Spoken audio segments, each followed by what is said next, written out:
കഴിഞ്ഞ ദിവസം മലപ്പുറത്ത് നിന്ന് പുറത്തു വന്ന ഒരു ദൃശ്യം, ഒരു ആടിന്റെ തല വെച്ചുള്ള ആഘോഷം. അത് യാദൃശ്ചികമായി ആഘോഷ പരിപാടികളുടെ ഭാഗമായി വകതിരിവില്ലാത്ത ഏതോ ഒരു വ്യക്തി ചെയ്തതെന്നാണ് കരുതിയിരുന്നത്. ഇതാണോ ആഘോഷം? ഇമാതിരി അപരിഷ്കൃതമാണോ ആഘോഷത്തിന്റെ പരിപാടിയിൽ ചെയ്യേണ്ടിയിരുന്നത്? ഒരു മിണ്ടാപ്രാണിയോടും ഇത്തരം നീച പ്രവർത്തനങ്ങൾ ചെയ്തു വേണോ ആഘോഷിക്കേണ്ടതെന്ന ചോദ്യം ഉന്നയിച്ചായിരുന്നു ആ ഒരു വീഡിയോ അല്ലെങ്കിൽ ആ ഒരു ദൃശ്യം പങ്കുവെച്ചുകൊണ്ട് കഴിഞ്ഞ ദിവസം എൻ്റെതായിട്ടുള്ള ഒരു അഭിപ്രായ പ്രകടനം നടത്തിയത്. പക്ഷെ അതിൻ്റെ ഒരു റിയാലിറ്റി ഇപ്പോൾ പുറത്തു വന്നിട്ടുണ്ട്. തീർത്തും ഞെട്ടിക്കുന്നതാണ്.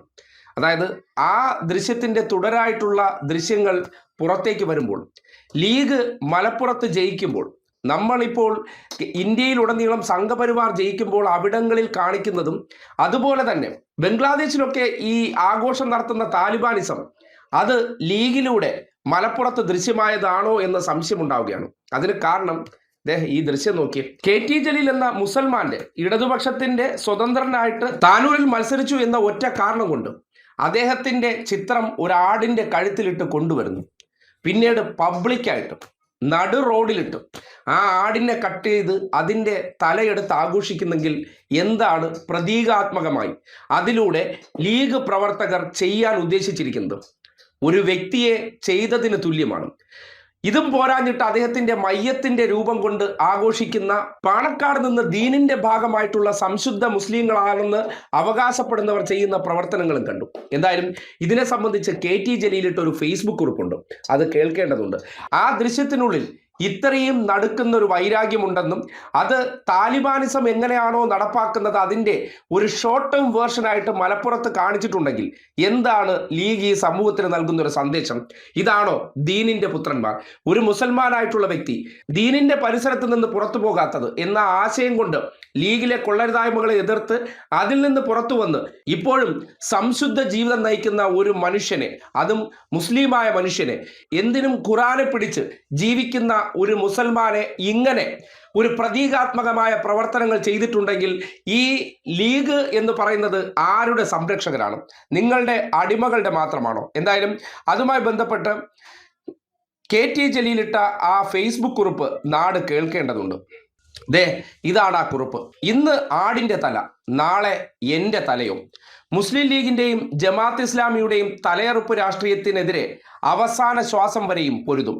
1000 തവണ വർഗീയ കൂട്ടുമുന്നണി എന്നെ തോൽപ്പിച്ചാലും നിങ്ങൾക്ക് കീഴടങ്ങുന്ന പ്രശ്നമില്ല. മതേതര രാഷ്ട്രീയത്തിന്റെ ഇടതുപക്ഷ പതാക നെഞ്ചോട് ചേർത്ത് ഉയർത്തിപ്പിടിച്ച് മരിച്ചു വീഴുന്നത് വരെ സധൈര്യം മുന്നോട്ടു പോകും. തലയെടുക്കാൻ ധൈര്യമുള്ളവർക്ക് മുന്നോട്ട് വരാം. വെട്ടിവീഴ്ത്താൻ ചങ്കൂറ്റമുള്ളവർക്ക് അംഗത്തിനിറങ്ങാം.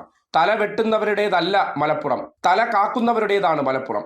ആ മലപ്പുറത്തിന് വേണ്ടിയാകും ശിഷ്ടകാലം പോരാട്ടം. ഇൻകുലാബ് സിന്ദാബാദ്. ഇതാണ് KT ജലീലിന്റെ ഹൃദയത്തിൽ നിന്നുള്ള വാക്കുകൾ. അതായത് മലപ്പുറത്തിന്റെ രാഷ്ട്രീയം എന്താണെന്ന് കേരളത്തിൽ സംഘപരിവാറുകാർ ആരോപിക്കുന്നത് ശരിയാണോ എന്ന് ഈ നാട്ടിലെ മറ്റു വിഭാഗക്കാർക്ക് സംശയമുണ്ടാകുന്ന തരത്തിലുള്ള ഈ രീതിയിലുള്ള ആഹ്ലാദ പ്രകടനങ്ങളിലൂടെ, ഈ അപരിഷ്കൃതമായിട്ടുള്ള സമീപനങ്ങളിലൂടെ എന്താണ് ഒരു വിജയത്തിന്റെ പശ്ചാത്തലത്തിൽ ലീഗ് ഈ സമൂഹത്തിന് കൊടുത്തിരിക്കുന്ന സന്ദേശം? കഴിഞ്ഞ നിയമസഭാ തിരഞ്ഞെടുപ്പ് എടുക്കുകയാണെങ്കിൽ 99 സീറ്റിനാണ് ഇടതുപക്ഷം അധികാരത്തിൽ വന്നത്. അതിൽ മലപ്പുറം, കോഴിക്കോട് ഉൾപ്പെടെയുള്ള പ്രദേശങ്ങളിൽ ഇതുപോലെ ഇടതുപക്ഷത്തിനും, അത് മലപ്പുറത്ത് 4ഓളം സീറ്റുകൾ പിടിച്ചെടുക്കാൻ കഴിഞ്ഞ സാഹചര്യത്തിലും എവിടെയെങ്കിലും ഒരിടത്ത് ലീഗിനെ മൂരികളെന്ന് ആക്ഷേപിക്കുന്നുണ്ട്. അതിന്റെ പശ്ചാത്തലത്തിൽ ഒരു മൂരി അല്ലെങ്കിൽ ഒരു പോത്തിനെ പബ്ലിക്കായി കൊണ്ടുവന്ന് അതിന്റെ തല കട്ട് ചെയ്ത് എവിടെയെങ്കിലും ഒരിടത്ത് ആഹ്ലാദ പ്രകടനം നടത്തുന്നത് നിങ്ങൾ കണ്ടിരുന്നോ? അതാണോ രാഷ്ട്രീയം? അപ്പോ എന്താണ് ലീഗുകാർ ദീനിന്റെ പരിസരത്ത് നിൽക്കുന്നവരുടെ മനസ്സിൽ കുത്തി നിറയ്ക്കുന്നത് എന്ന ചോദ്യമാണ് വളരെ പ്രസക്തമാകുന്നത്. പാണക്കാട് പോലെയുള്ളവർ വാക്കിന്റെ ചാതുര്യവും ക്യാമറകൾക്ക് മുന്നിൽ വളരെ വിനീതമായി സംസാരിക്കുന്നിടത്തല്ല, നിങ്ങളുടെ മുഖം എന്താണെന്ന് നിങ്ങളുടെ അണികളുടെ പ്രവൃത്തികളിൽ നിന്നാണ് കൃത്യമായി ബോധ്യപ്പെടുന്നത്. കാര്യം, നിങ്ങളിൽ നിന്നുള്ള ആശയങ്ങൾ താഴേക്ക് എത്തുമ്പോൾ അവർ ഈ രീതിയിൽ പ്രതികരിക്കുന്നുണ്ടെങ്കിൽ, രാഷ്ട്രീയ എതിരഭിപ്രായത്തിന്റെ പേരിൽ ഒരു മുസൽമാനായ വ്യക്തിയെ പ്രതീകാത്മകമായെങ്കിലും നിങ്ങൾ അയാളെന്ന് ചിന്തിച്ചുകൊണ്ട് ഈ പ്രവർത്തനം ചെയ്തിട്ടുണ്ടെങ്കിൽ എന്താണ് ഈ സമൂഹം അതിൽ നിന്ന് വായിച്ചെടുക്കേണ്ടത്? ഈ നാട്ടിൽ ഇനി വരാൻ പോകുന്ന രാഷ്ട്രീയവും ഇത് തന്നെയാണോ എന്ന ചോദ്യം കൃത്യമാവുകയാണ്.